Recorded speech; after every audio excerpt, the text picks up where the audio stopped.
Welcome to my channel Mintage Mysteries, where every coin has a hidden story. If you love discovering hidden treasures and uncovering coin secrets, you're in the right place. We're on a quest to solve the puzzles behind the world's most fascinating coins. From rare errors to legendary rarities, let's dive into the mysteries of numismatics. In 2007, the Canadian cent stands as the product of nearly a century and a half of adjustments in material science, artistry, national symbolism, and minting technology, and the script begins with a camera moving slowly through a chronological timeline of earlier cents. The narration describes how the first Canadian cents issued in 1858 were struck in Birmingham, England, since Canada did not yet have its own minting capacity. Those early pieces were made of copper and bore a Victorian wreath design encircling the denomination. As the camera passes over later examples, small cents introduced in 1920, the maple leaf cents of 1937, and various compositions tested during wartime metal shortages, the audience sees how each change reflects economic pressures and evolving aesthetic tastes. The historical segment ends with the cents transition to domestic production in Winnipeg and Ottawa, symbolizing Canada's growing independence in financial and industrial systems. The narrative then moves into the technical story of the 2007 coin's composition. A metallurgist stands before a set of labeled metal samples: copper, bronze, zinc, steel. They explain that for much of its life, the cent's signature appearance came from high copper content. However, as copper prices rose dramatically in the 1970s and 1980s, the mint needed cheaper alternatives. Bronze mixtures were gradually thinned, zinc cores were introduced in 1997, and then steel cores replaced zinc entirely starting in 2000. This transition is shown with animated cross-sections demonstrating the density differences and manufacturing costs. For 2007, the cent is composed of a low-carbon steel core plated first with a whisper-thin layer of nickel, used only to help the final copper layer adhere, and then with copper itself. The electroplating bath is shown in detail, revealing the role of electrical current, carefully monitored temperature, and circulation systems that ensure every blank receives uniform coverage. The metallurgist points out that the copper layer, though thin, must be thick enough to resist abrasion, maintain luster, and prevent the steel underneath from reacting with moisture. A technician then places a 2007 cent beneath a magnetic field viewer to illustrate its magnetic behavior, something impossible with older copper-rich cents. This magnetic quality allows automated coin-counting machines and coin-operated devices to recognize the cent more easily, improving sorting accuracy. The technician also discusses the purity levels required for the steel, explaining that even small impurities can alter how the steel deforms when struck.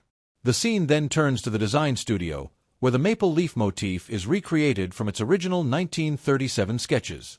A historian explains that when Canada revised its entire coinage that year, sculptor George Edward Kruger Gray sought a symbol that was distinctly Canadian but simple enough to remain clear at miniature scale. Two maple leaves joined to a stem were chosen for their balance and representation of unity and resilience.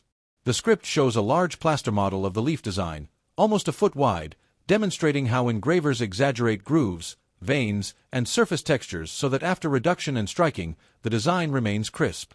Close-ups reveal how slight adjustments in the curvature of a vein or indentation of a serrated edge can change how shadows fall on the finished coin.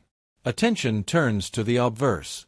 The 2007 cent features the portrait of Queen Elizabeth II introduced in 2003, created by Canadian portrait artist Susanna Blunt.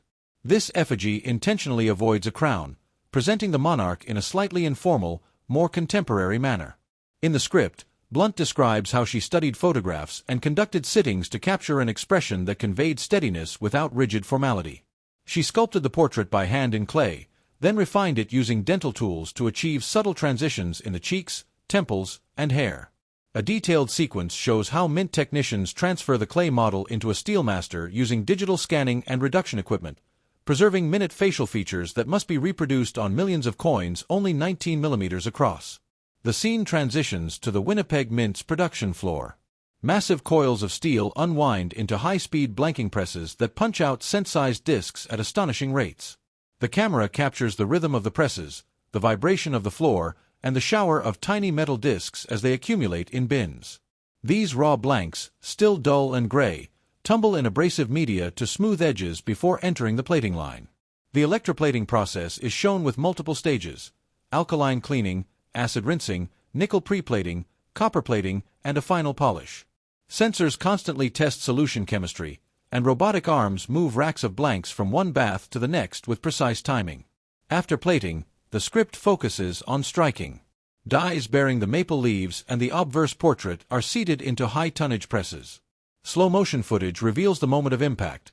The blank flashes to bright copper under the force, metal flows outward into the recesses of the dies, and the coin springs free with perfectly formed lines. A mint inspector examines samples under magnification, checking for die wear, plating defects, and strike clarity. The camera pans across bins of freshly minted cents, the light glinting from their uniform surfaces. The script concludes with a reflective narration. Though the cent was still circulating in 2007, its role in commerce had greatly diminished. Yet every 2007 cent contains traces of Canadian history.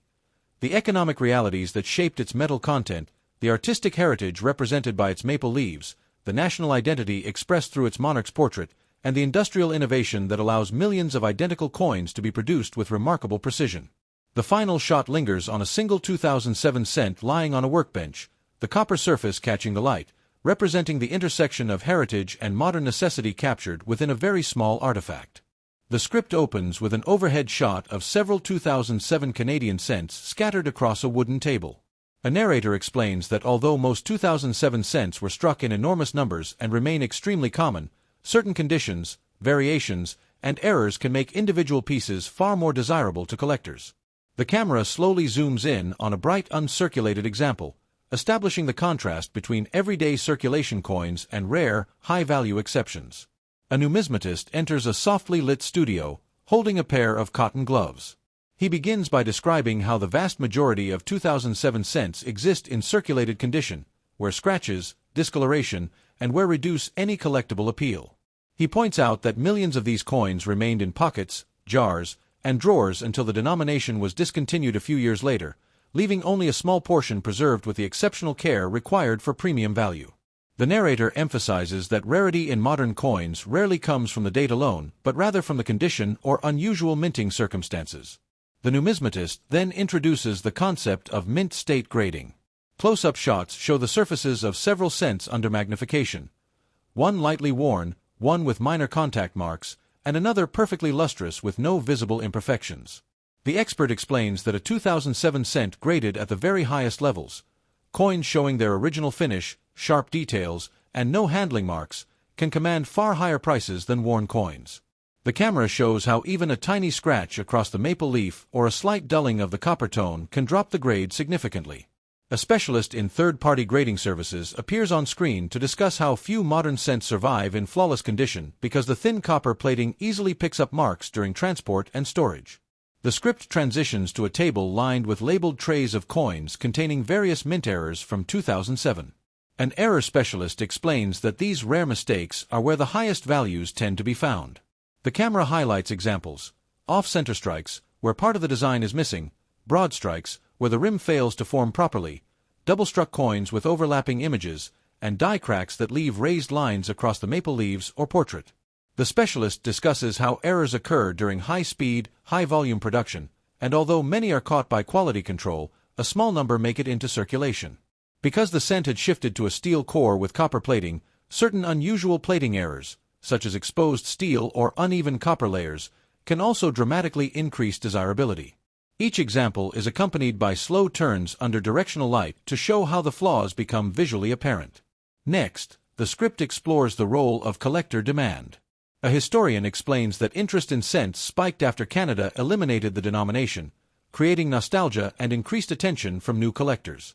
This surge, combined with a relatively limited supply of pristine or unusual 2007 specimens, helped push values for top-grade coins and dramatic errors far beyond their face value. The scene cuts to an auction setting where modern copper-plated cents are displayed alongside bidding sheets. The auctioneer describes how competition among specialists, especially those assembling complete date and mint mark sets, can drive up the price of a rare 2007 variation. The narrative focuses on storage and preservation. A collector shows how improper storage can cause copper to tone unevenly or develop spots, turning a potentially valuable coin into a common one. She demonstrates the use of archival holders, inert plastic capsules, and controlled humidity to maintain the coin's original appearance. The narrator explains that coins kept in sealed mint rolls or original mint sets from 2007 have the best chance of achieving high grades years later. The script moves into a reflective segment comparing ordinary examples to exceptional ones. Side-by-side images show a circulated cent worth only its metal content, a mint state example valued modestly higher, and rare errors or top-graded pieces that can sell for far more. The narrator underscores that the rarity and value of the 2007 cent arise not from scarcity of production but from scarcity of perfection and scarcity of mistakes, two ends of the same spectrum.